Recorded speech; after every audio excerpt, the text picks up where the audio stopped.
Kena senyum dulu.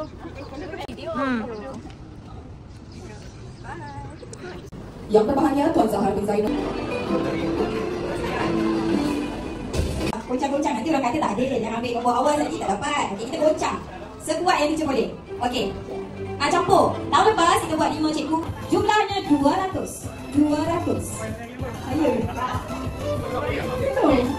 Tak betul apa hari ni. RM200.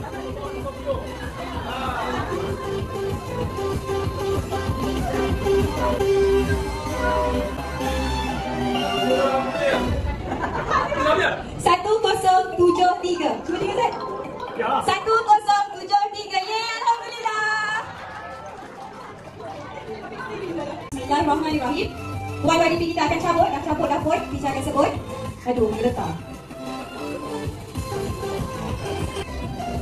Pemilik wang tunai berjumlah RM500 pada pagi ini jatuh kepada nombor 1081.